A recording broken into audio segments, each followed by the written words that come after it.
There's a slight reprieve for businesses that will soon lose Commonwealth-funded COVID disaster payments. The state government is extending the JobSaver program until the end of November, but the payments will be scaled back significantly.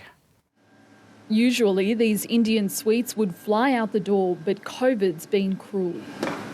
All these rents and expenses are piling up. And Ramesh Sharma fears it'll only get worse. We need a bit of support if it is continued till the end of the year or so. The federal government will slash its share of the JobSaver program when New South Wales reaches the 80% double dose target.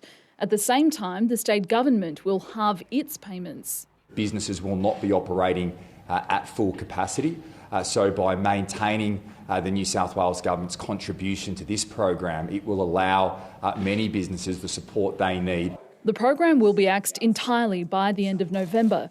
The Treasurer is still deciding how to help businesses that rely on international tourists.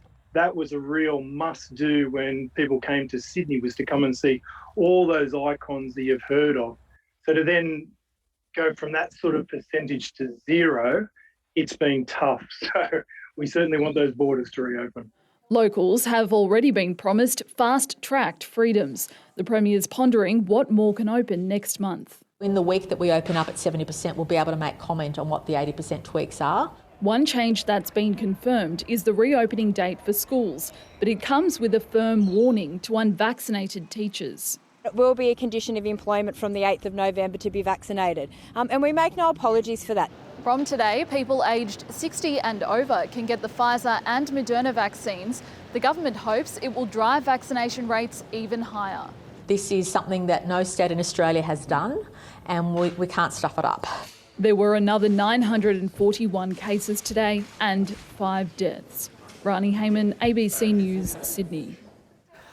Lockdown has been extended for a large number of regional towns. There's particular concern about the Illawarra after more than 700 cases there in the last 10 days.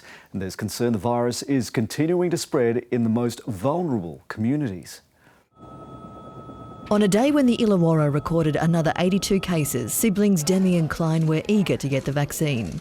I just got vaccinated to keep myself safe and as well as the community around me. We've been in like a pretty dark situation when we're all just sitting at home and we just want to get back to normal.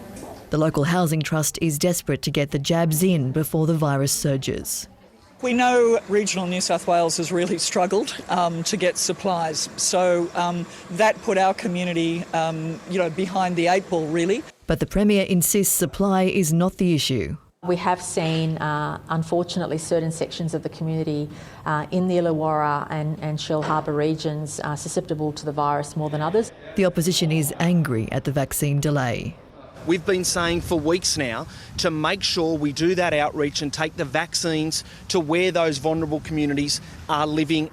These drive-in testing clinics don't work for vulnerable members of the community. They say if they haven't got a car and can't access public transport during the pandemic, the health system is letting them down.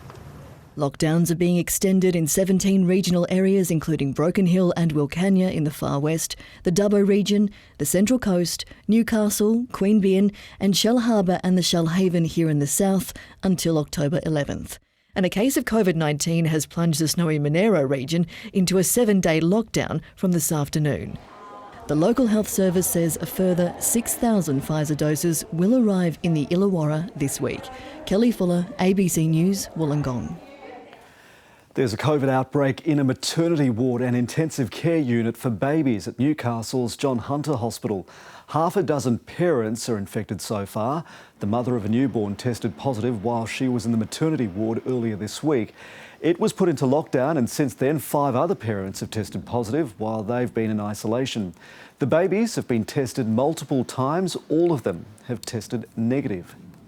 Meanwhile, Queensland has another 6 locally acquired COVID cases. New restrictions are in place for the state's southeast and the Townsville region. Despite the rise, Sunday's NRL Grand Final will still go ahead in Brisbane as planned, but with a reduced crowd. Townsville is a backup venue, but the community there is also on alert after an infected pilot spent several days there.